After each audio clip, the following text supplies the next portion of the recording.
அனைவருக்கும் வணக்கம். நேற்றைக்கு 13ஆம் தேதி சனிக்கிழமை அன்னைக்கு பார்த்தீங்கன்னா தாவேக்கா தலைவர் விஜய் அவர்கள் முதல் தடவையாக அவருடைய கட்சி தொடங்கினதுக்கு அப்புறம் சுற்றுப்பயணம் மேற்கொண்டார். நேற்றைக்கு என்ன பிளான் பண்ணியிருந்தாங்க அப்படின்னு பார்த்தீங்கன்னா திருச்சி, அரியலூர், பெரம்பலூர் 3 இடத்துக்கும் போகிறதா பிளான் பண்ணியிருந்தாங்க. ஆனால் நேற்றைக்கு செம்மையாக சொதப்பி வச்சுருக்காங்க. இந்த சொதப்பல் எல்லாமே வேணும்னே இவங்க சொதப்பி வச்ச மாதிரி தான் இருக்குது. சொதப்பினது மட்டும் இல்லாமல் அவ்வளோ அலப்பறைகளுங்க. இவங்க கட்சி சார்ந்து என்ன நடந்தாலுமே எந்த அசம்பாவிதமோ இல்லை இந்த மாதிரி தேவையில்லாத அலப்பறைகளோ பொதுமக்களுக்கு இடையூறோ இல்லாமலாம் இவனுங்க எதுவுமே நடத்தினதா சரித்திரமே கிடையாது. அந்த அளவுக்கு பொதுமக்களுக்கு இடையூறு அளிச்சிருக்கானுங்க, பொது சொத்துக்களை சேதப்படுத்தியிருக்கானுங்க, என்னென்னலாம் பண்ணியிருக்கானுங்க. நேற்றுக்கு காலையில் 10:30 11 மணி வரைக்கும் தான் பெர்மிஷன் கொடுத்துருந்தாங்க காவல்துறை விஜய் அவர்களுக்கு திருச்சியில் பேசுகிறதுக்கு. இது உங்கள் எல்லாருக்குமே தெரியும் இல்லையா? காலையில் விஜய் அவர்கள் சென்னையிலேருந்து கிளம்புறார். கிளம்பி தனி விமானம் மூலமாக ஏர்போர்ட்டுக்கு போய் ரீச் ஆகிறார். 10 மணிக்கு போய் ரீச் ஆகிட்டாருங்க. எனக்கு தெரிஞ்சு 10 மணிக்கு முன்னாடியெல்லாம் போய் ரீச் ஆகிட்டாருன்னு நினைக்கிறேன். நானும் லைவை பார்த்துட்டு தான் இருந்தேன்.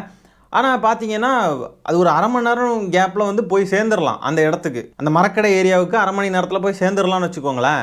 இவரை போக விடாமல் எல்லாருமே இந்த அணில்கள்லாம் போய் ஏர்போர்ட்டில் எல்லாரையும் முண்டி அடிச்சுக்கிட்டு போய் மொத்தமாக எல்லாத்தையும் டேமேஜ் பண்ணி விஜயை போக விடாமல் ஆக்கி அந்த இடத்துல அப்படியே நிற்கிறானுங்க.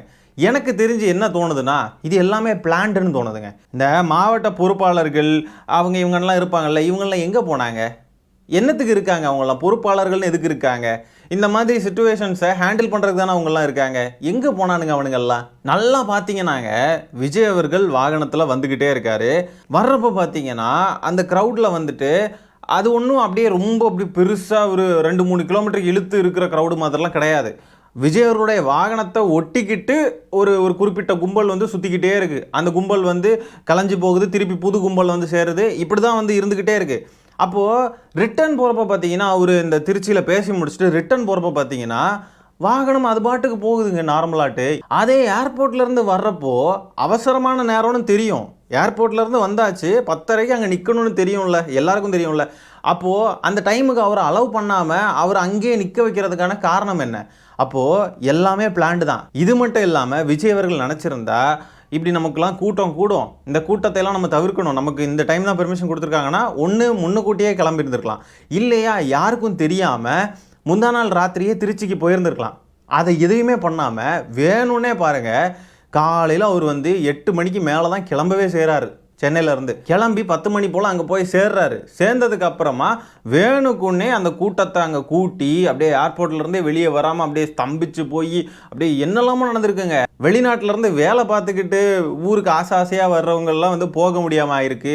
அப்புறம் சொந்த அப்பா இறந்துட்டாருன்னு சொல்லிட்டு ஒருத்தர் வந்து வந்திருக்காரு வெளிநாட்டிலேருந்து, அவரால் போக முடியல. இப்படியெல்லாம் பல பொதுமக்களுக்கு பயங்கரமான இடையூறாக இருந்திருக்காங்க. அவங்க வேணுக்குன்னே அந்த இடத்துல ஏர்போர்ட்டில் கூட்டத்தை கூட்டணும், அதுலேருந்து நம்ம வெளியே போகிறப்போ அப்படியே வந்து க்ரௌடாக இருக்கணும், நம்ம 2 கிலோமீட்டர் கிடக்கிறதுக்கே 3 மணி நேரம் ஆச்சுடா அப்படின்ற மாதிரி காமிச்சிக்கணும் அப்படின்றது தான் இவங்களுடைய பிளான். இதை நினச்சிருந்தா கண்ட்ரோல் பண்ணியிருக்கலாம். ஆனால் இவனுக்கு என்ன சொல்கிறது அப்படின்னா கட்டுக்கடங்காத கூட்டம் ஆயிடுச்சு அப்படின்லாம் உருட்டுன்னு உருட்டுவாங்க. அப்போ கட்டுக்கடங்காத கூட்டம்னா ஒட்டுமொத்த தாவேக்காவுமே கட்டுக்கடங்காத ஒரு கட்சின்னு புரிஞ்சுக்கிறதா? அப்போ கொஞ்சம் பேருக்கு கூட அறிவில்லையா? மீதி உள்ளவனுங்களுக்கு தான் அறிவில்லை, இந்த பொறுப்பாளர்களுக்கு அறிவில்லையா? தாவேக்கா கட்சியில் பொறுப்புள்ள நபர்கள் யாருமே கிடையாதா? விஜய் 10:30 அங்கே போகணும், அவருக்கு போயே ஆகணும். அதுக்கு நம்ம வந்து இந்த கூட்டத்தை கண்ட்ரோல் பண்ணுறது தான் ஒரே வழி. இந்த கூட்டத்தை விஜயோடைய வாகனத்துக்கிட்ட நெருங்க விடக்கூடாதுன்னு நினச்சா பண்ண முடியுமா முடியாதா? அப்படியே மீறி 1-2 பேர் போயிட்டானுங்க அப்படின்னாலும் சரின்னு சொல்லலாம். எல்லாருமே போய் அங்கே போய் விஜயோடைய வாகனத்தை மறிச்சுக்கிட்டு ஏர்போர்ட்லேருந்து மக்களால் நகரவே முடியலங்க. அவ்வளோ பேர் புலம்புறாங்க. ஒரு வேலைக்கு அங்கே இங்கே போகிறவங்களெல்லாம் போக முடியல. மக்களுக்காக வந்திருக்கோம், மக்களுக்கான கட்சி அப்படின்லாம் உருட்டுறாங்க. ஆனால் பொதுமக்கள் அவ்வளோ பேர் பாதிக்கப்பட்டிருக்காங்கங்க. நேற்றுக்கெல்லாம் டைம் வேஸ்ட்டுங்க. லிட்ரலி சொல்லணும்னா டைம் வேஸ்ட்டு. அங்கே வந்து பேசுகிற இடத்துல பார்த்தீங்கன்னா மைக் ஒர்க் ஆகலை. திருச்சியில் பேசுனா அதே விஷயத்தை தான் அரியலூர்லேயும் பேசி வச்சுருக்காரு. எனக்கு என்ன தோணுதுன்னா திருச்சியில் வேணும்னே மைக் ஒர்க் ஆகாத மாதிரி வந்து வேணும்னு பண்ணிக்கிட்டு அரியலூர்லேயும் அதே ஒப்பிச்சிடலாம் இல்லையா? அப்போ வந்து நமக்கு பெருசாக பிரச்சனை இல்லை. அதுக்கு பிறகு பார்த்தீங்கன்னா நைட்டு பெரம்பலூருக்கு போயிருக்காரு. பெரம்பலூருக்கு போன இடத்துல பார்த்தீங்கன்னா அங்கே கூட்டம் கூடிருச்சுன்னு சொல்லி பேசாமல் இதையே கேன்சல் பண்ணிட்டாங்க, சுற்றுப்பயணம் இதையே கேன்சல் பண்ணிட்டாங்க. அப்போது நல்லா பிளான் பண்ணி அரியலூரில் மட்டும்தான் நம்ம பேசணும் அப்படின்றத முன்னாடியே பிளான் பண்ணி தான் வந்திருக்காங்க போல் எனக்கு ஃபீல் ஆகுதுங்க. அரியலூரில் பேசுனது மட்டும்தான் கிளியராக கேட்குது, மற்றபடி திருச்சியில் பேசுனது கேட்கல, பெரம்பலூரில் பேசவே இல்லை. பெரம்பலூருக்கான போயிருக்காரு ஆனால் பேசலை. இப்படி சட்டத்தை எந்த வகையிலுமே நாங்கள் மதிக்க மாட்டோம், நாங்கள் எங்கள் இஷ்டத்துக்கு தான் இருப்போம்னு சொல்லி இருந்தால் அடுத்த தடவை எப்படி பெர்மிஷன் கொடுப்பாங்க இல்லையா? யோசிப்பாங்க இல்லையா? அப்போ பெர்மிஷன் கொடுக்க முடியாதுன்னு சொல்கிறப்போ அப்போ மட்டும் அழுறது, எங்களை வந்து ஒடுக்குறாங்க, எங்களை வந்து இப்படி ஓரங்கட்டுறாங்கன்னு. அப்போ பெர்மிஷன் கொடுக்கணும்னா அதுக்கேற்ற மாதிரி நடந்துக்கணும் இல்லையா? இந்த இடத்துல விஜய் அவர்கள் வண்டிக்கு மேலே ஏறி ரோட் ஷோ மட்டும்தான் பண்ணல, மீதி எல்லா நிபந்தனைகளையும் மீறி இருக்காங்க. பொது சொத்துக்களை சேதப்படுத்தக்கூடாது, மக்களுக்கு இடையூறு இருக்கக்கூடாது, எதையுமே கேட்கல.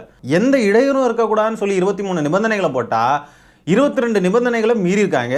ஒரே ஒரு நிபந்தனை, அதுவும் எதுக்கு மீறிக்கிட்டு என்ன, வண்டிக்கு மேலே ஏறல அவ்வளோதான். மற்றபடி பார்த்தீங்கன்னா ரோட்டில் எல்லா மக்களுக்கும் அவ்வளோ இடைஞ்சலுங்க. 10:30 விஜய் அவர்களுக்கு பெர்மிஷன், 10:30 ஏர்போர்ட்டை கூட தாண்டலை. மதியம் 1 மணி ஆகுது, 2-3 கிலோமீட்டர் தான் தாண்டி போயிருக்காரு. நான்லாம் வெறுத்துட்டேன். நான்லாம் வந்து சரி பேசி முடிப்பார், ஏதாவது வீடியோ போடலாம், ஏதாவது பேசலான்னு பார்த்தா நமக்கு வேறு வேலை இல்லையா? 1 மணிக்கு மேலே எனக்கு வேறு வேலை இருந்துச்சுன்னா அதை பார்த்து போயிட்டேன். இது என்ன நடந்துச்சுன்னு எனக்கு தெரியாது. அதுக்கப்புறம் வந்து பார்க்குறப்ப தான் பேசினது எதுவும் கேட்கலையா, சூப்பர், நல்லா வந்து சூப்பராக பண்ணியிருக்காங்கன்னு சொல்லிட்டு அதுக்கப்புறம் தான் எனக்கு தெரியுது. அதுக்கப்புறம் பார்த்தா அரியலூரில் பேசினது தான் நான் பார்த்தேன். அதுக்கப்புறம் பெரம்பலூரில் என்ன ஆச்சுன்னு தெரியாது, அது இன்றைக்கி காலையில் தான் பார்த்தேன். ஆக மொத்தம் ஒரு நாள் ஃபுல்லாக மக்களுக்கு நேரத்தை வீணடிக்கிறதுக்காகவே இந்த சுற்றுப்பயணத்தை வந்து போகிற மாதிரி இவர் வந்து பண்ணியிருக்காருங்க. அங்கங்கே அரை மணி நேரம் அவருக்கு வந்து டைம் இருக்குன்னு சொன்னால் அந்த டைமில் பேசி முடிக்கிறதுக்கான ஒரு சிச்சுவேஷன் அவர் வந்து உருவாக்காமல் இஷ்டத்துக்கு போகிறது, இஷ்டத்துக்கு இந்த ரசிகர்கள் எவனுமே விட மாட்டேங்கிறானுங்க. எவனுக்குமே அறிவு இல்லைங்க. விஜய்க்கு இந்த டைம் தான் பேசணும், விஜய் பேசுறது முக்கியமா இல்லை விஜயை பார்க்குறது முக்கியமானா அவனுங்களுக்கு விஜயை பார்க்குறது தான் முக்கியமாக இருக்குது. இதுக்கு இடையில் நம்ம என்ன சொல்கிறது? காவல்துறையினர்லாம் வந்து தடுக்கிறாங்க ஏர்போர்ட்லலாம், காவல்துறையினரை அடிச்சுக்கிட்டு ஓடுறானுங்க, காவல்துறையினரை தள்ளி விட்டுக்கிட்டு ஓடுறானுங்க. ஏங்க தடுப்பு கம்பிகள்லாம் போட்டிருக்கு, அதையெல்லாம் ஏறி மிதிச்சுக்கிட்டு போகிறானுங்க, உடைக்கிறானுங்க, என்னெல்லாம் பண்ணுறானுங்க. அவ்வளோ ஆத்திரமாக வருது. இப்போ நமக்கு நேற்றுக்கு டைம் வேஸ்ட் ஆயிடுச்சு, நம்ம 10:30 ஒரு பேசுவார், இல்லை மிஞ்சி போனால் ஒரு 10:45 வந்துடுவார் பேசுவார்னு பார்த்தா டைம் அவ்வளோ எடுக்குதுங்க. 3 கிலோமீட்டர் போகிறதுக்கு 4 மணி நேரம் 5 மணி நேரம் ஆக்கி அவ்வளோ வேஸ்ட் ஆகுறாங்க டைமை. நமக்கு ஒரு குறிப்பிட்ட டைமுக்கு மேலே ஸ்பெண்ட் பண்ண முடியாது, வேறு வேலை இருக்குதுன்னு சொல்லி நம்ம அதை நோக்கி போகிறோம். இத்தனைக்கு நம்ம வந்து கண்டென்ட் கிரியேட் பண்ணணும், கண்டென்ட் கிரியேட் பண்ணக்கூடிய நமக்கே ஒரு முக்கியமான வேலை, வேறு வேலைகள் இருக்குது, நம்ம அதை நோக்கி போகிறோம். இதெல்லாம் என்னத்துக்கு இருந்து பார்த்துக்கிட்டு இப்படி கடந்து உருட்டிக்கிட்டு உழப்பிக்கிட்டு இருக்கானுங்க அப்படின்னு சொல்லிட்டு நம்ம வந்து வேறு வேலையை பார்த்து கடந்து போகிறோன்றப்போ இவனுங்களுக்குலாம் அப்போ அங்கே கூடியிருக்கானுங்கல்ல, அவனுங்களுக்குலாம் எந்த வேலை வெட்டியும் இல்லை போல இருக்குங்க. வேறு எதுவுமே செய்ய மாட்டானுங்க போல், பர்சனல் லைஃபுக்கும் எதுவும் பண்ண மாட்டானுங்க போல், ப்ரொஃபஷ்னலியும் அவனுங்களுக்கு எதுவும் கிடையாது போல் இருக்குது.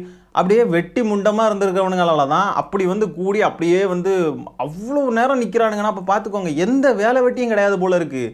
இப்படி வந்து விஜய் வந்து பார்க்கணும் அப்படின்றதுக்காக கால் கெடுக்க அங்கே தண்ணி இல்லாமல் தண்ணி பாட்டிலுக்காகலாம் அடிச்சுக்கிறானுங்க. அந்த அளவுக்கு வந்து கஷ்டப்பட்டு அங்கே மக்கள் அதிகமாக கூடுறப்போ ஆக்சிஜன் பற்றாக்குறை கண்டிப்பாக ஏற்படும், ஃபோனில் டவர் கிடைக்காது, எவ்வளோ பிரச்சனைகள் இருக்குது. இதுக்கு இடையிலையும் குழந்தைகளையும் கூட்டிகிட்டு வந்து நிற்கிறானுங்க. என்ன அளப்புறங்க இவனுங்களுக்கெல்லாம். நான் மீண்டும் மீண்டும் அதை தான் சொல்லுவேன், ஒரு நடிகனுக்கு நீங்கள் இவ்வளோ எஃபர்ட் போடுறத உங்கள் குடும்பத்தினர்கிட்ட நீங்கள் இந்த அன்பையும் இந்த இதையும் நீங்கள் வந்து அங்கே காட்டுங்க. இவ்வளோ எஃபர்ட் போட்டு நீங்கள் மூச்சு விட முடியாத அளவுக்கு, தண்ணி இல்லாத அளவுக்கு இப்படியெல்லாம் நீங்கள் எஃபர்ட் போடுறதுக்கு இதை விட கொஞ்சம் கம்மியான எஃபர்ட்டை உங்களோட ப்ரொஃபஷனல் லைஃப்பில் போடுங்க, நல்லா இருப்பீங்க. ஆனால் இவனுக்கு பாருங்கள், எந்த இதுக்கும் இல்லாமல் தண்டக்கர்மாந்திரமாக போய் நின்று ஒரு நாள் ஃபுல்லாக கிடந்து கூட்டத்தை காட்டுறதுக்காக அவர் பண்ணிக்கிட்டு இருக்காரு. இதெல்லாம் நீங்கள் ஏன்டா போய் சாகுறீங்க? அதுவும் பாருங்கள், வேணும்னு மரக்கடை ஏரியாவில் தான் இவர் வந்து இந்த மாதிரிலாம் பேசுவாராமா. மக்களுக்கு அங்கே வேறு வேலைகளாக போயிட்டு வரவங்களுக்கு எவ்வளோ இடைஞ்சலாக இருக்கும் இல்லையா? எங்கேயாவது ஊருக்கு ஒதுக்குப்புறமா எங்கேயாவது வெளியில் போய் நின்று இதை கூட்டத்தை கூட்டி இதெல்லாம் பேச வேண்டியதானே? பண்ண மாட்டார். ஏன்னா ஊருக்கு நடுவில் போனால் தான் அப்படியே கூட்டம் வந்து அப்படியே நல்லா கூடும், பொதுமக்கள் நல்லா வந்து புழங்குற ஒரு இடம். அப்போ வந்துட்டு அங்கே வச்சு நம்ம இது மாதிரிலாம் ஏதாவது பண்ணினா தான் நமக்கு வந்து அப்படியே எல்லாருமே திரும்பி பார்ப்பாங்க, நம்மளை பற்றி பேசுவாங்க அப்படின்றது தெரிஞ்சு வேணும்னே பண்ணுறாரு. திருச்சியில் அரைச்ச அதே மாவை எடுத்துகிட்டு வந்து அரியலூர்லேயும் அரைச்சி வச்சுருக்காரு. அங்கே அரைச்சாச்சு, அப்புறம் ஏன் இங்கேயும் வந்து அரைக்கணும்? ஏன்னா அவருக்கு வந்து ஒன்றும் தெரியாது. திருச்சியில் பேசுகிறப்பவே பார்த்தீங்கன்னா அவ்வளோ பெரிய பேப்பர் A4 சீட்டை வச்சு பேசிக்கிட்டு இருக்காருங்க. மைக் ஒர்க் ஆகாமல் போயிருச்சுன்னு சொல்லி நாடகம் ஆட்டினாங்களா என்னன்னு தெரியல, மைக்கை வந்து ஹலோ ஹலோ அப்படின்னு சொல்லி மைக்கை வந்து அங்கே பக்கத்தில் இருந்து பவுன்சர் கிட்ட கொடுத்தாச்சு. கொடுத்ததுக்கப்புறம் பேப்பரை பார்த்து மனப்படம் பண்ணுறாருங்க. இங்கே பாருங்கள், அந்த கேப்பில் புதுமைக்கு வர்றதுக்குள்ளே நம்ம வந்து எதையாவது மனப்படம் பண்ணிடணும்டா அப்படின்னு சொல்லிட்டு மனப்படம் பண்ணிக்கிட்டு இருக்காப்புல. எக்ஸாம் ஹாலுக்கு போகிறதுக்கு முன்னாடி புக்கை எடுத்து மனப்படம் பண்ணுறவனை நம்ம பார்த்துருப்போம். ஆனால் எக்ஸாம் ஹாலுக்குள்ளேயே ஒருத்தன் எடுத்து வச்சு மனப்படம் பண்ணுறதை பார்த்துருக்கீங்களா? இதுதான் அது. அப்படியே திருப்பி பார்க்குறாரு, என்ன பேசணும் 50 பேருக்கும் மேற்பட்டோர் வந்து மயக்கம் அடைஞ்சிருக்காங்க விஜய் அவர்களை பார்க்க வந்த இந்த இடத்துல. சரி, இவங்க எல்லாம் பிளான் பண்ணி இந்த மாதிரி நம்ம டைமுக்கு போகக்கூடாதுன்றதை பிளான் பண்ணி பண்ணுறாங்க.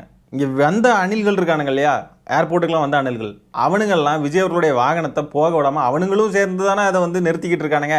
அப்போது அவனுங்களுக்கு அந்த அறிவு இல்லை பாருங்க. நம்மெல்லாம் சேர்ந்து நிறுத்துறோமே, நம்ம தான் ஆப்பு வச்சுக்கிட்டு இருக்கோம் விஜய் அவர்களுக்கு அப்படின்றதெல்லாம் அவனுங்களுக்கே தெரில பாருங்க. வண்டியை போக விடாமல் அப்படியே மறித்து நின்று அவ்வளோ அலப்பறை காட்டிக்கிட்டு இருக்கானுங்க. தாவேகா கட்சிக்கு பால் ஊற்றுறதுக்கு வேற யாருமே வேண்டாம், இவனுங்களே போதும். இப்போ யோசிச்சு பாருங்க, டிசம்பர் 20 வரைக்கும் இந்த மாதிரி ஒவ்வொரு ஊருக்கும் சுற்றுப்பயணம் போகிறார் சனிக்கிழமை. ஆனால் அப்போது அந்த நேரங்களில் ஒவ்வொரு ஊர்லேயும் போய் இந்த மாதிரி பண்ணிக்கிட்டு இருந்தால் பொதுமக்களுக்கு எவ்வளோ இடைஞ்சலாக இருக்கும், எவ்வளோ இடையூறாக இருக்கும். அப்போ இவர் மக்களுடைய விருப்பம் தானே சம்பாதிப்பார். அணில்களுக்கு இது வந்து அவனுங்களுக்கு வேலை வெட்டி கிடையாது, அவனுங்களுக்கு பிரச்சனை இல்லை. ஆனால் பொதுமக்களுக்கு அப்படி கிடையாதுல்ல. பொதுவாக வேறு வேலைகளுக்கு போகிறவங்க வரவங்க வந்து இவருக்காக வழியை மாற்றி போகணுமா, இல்லை வேறு ஊர் வழியாக போகணுமா, இல்லை போக முடியாமல் வேலையை விட்டுக்கிட்டு இருக்கணுமா? அப்படியெல்லாம் இருக்க முடியாதுல்ல. நீங்கள் வந்து அரசியல் கட்சி, நீங்கள் வந்து மக்களுக்காக வந்திருக்கீங்க. இவருக்கெல்லாம் வந்து இந்த மரக்கடை ஏரியாவில் வந்துட்டு பெர்மிஷனே கொடுத்துருக்க கூடாது அப்படின்றது தான் என்னுடைய கருத்து. கொடுத்துருக்கவே கூடாது. எங்கேயாவது ஊருக்கு ஒதுக்குப்புறமாக கொண்டு போய் நீ உன் கூட்டத்தை கூட்டிக்க அப்படின்னு சொல்லிட்டு வந்து அப்படி அனுப்பி விட்டுருந்துருக்கணும். இவனுங்களுக்கு வந்து இந்த மக்கள் கூடக்கூடிய ஏரியா, போஸ்ட்டு கம்பி, கரண்ட் கம்பி, மரம் இருக்கிறது, பில்டிங் இருக்கிற ஏரியாலாம் இவனுங்களுக்கு வந்து செட்டே ஆகாது. எல்லாத்துக்கு மேலே ஏறுறானுங்க. எம்ஜிஆர் சிலை இருக்குது, அந்த சிலைக்கு மேலே கூண்டுக்கு மேலே ஏறுறானுங்க.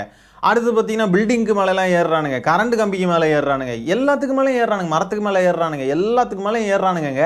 அப்போ இவனுங்களுக்கு வந்து இந்த மாதிரி பொதுமக்கள் இருக்கிற இடம், மக்கள் கூடக்கூடிய இடம்லாம் இவனுக்கு செட்டே ஆகாது. அதாவது இவனுக்கு கும்பலாக இருக்கிறப்போ இவனுக்கு என்ன ஆயிருதுன்னா, அந்த ஒரு ஒட்டுமொத்தமான அந்த கூட்டு மனநிலைன்னு சொல்லுவாங்க இல்லையா, ஒரு கூட்டமாக இருக்கிறப்போ ஒரு மனநிலை இருக்கும். அந்த மனநிலை வந்து இவனுங்களுக்கு இருக்குது.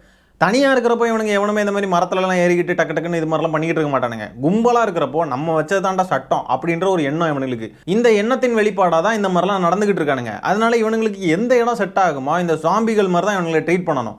அந்த இடத்துல கொண்டு போய் நீங்கள் என்னத்தையும் பண்ணிக்கோ அப்படின்னு சொல்லிட்டு அந்த மாதிரி கொண்டு போய் விட்டுறணும். ஆனால் ஊருக்குள்ளேன்னு வரப்போ அவ்வளோ இடையூறு கொடுக்குறானுங்க. இப்போ வந்து வெளியே கொண்டு போய் எங்கேயாவது கூட்டத்தை கூட்டிக்க அப்படின்னு நம்ம சொன்னோன்னு வைங்களேன், என்ன தெரியுமா சொல்லுவானுங்க, நாங்கள் வர்றதே சுற்றுப்பயணமாக, நாங்கள் பிரச்சாரம் பண்ணுறதுக்காக வரோம், அப்போ நாங்கள் பண்ணவே கூடாதா அப்படிம்பானுங்க. அதுதான் இவங்களுக்கு அவ்வளோதான் அறிவு. நீங்கள் பிரச்சாரம் பண்ணலாம், ஆனால் அதுக்கேற்ற மாதிரி பண்ணணும். அதுக்கேற்ற மாதிரி கூட்டத்தை கூட்டுறீங்கன்னா அதுக்கேற்ற முன்னேற்பாடுகளை நீங்கள் தான் பண்ணியிருக்கணும். இந்த காணொலியில் நம்ம வந்து மேலோட்டமாக என்னெல்லாம் நடந்துச்சு அப்படின்றத நம்ம பார்த்தோம்.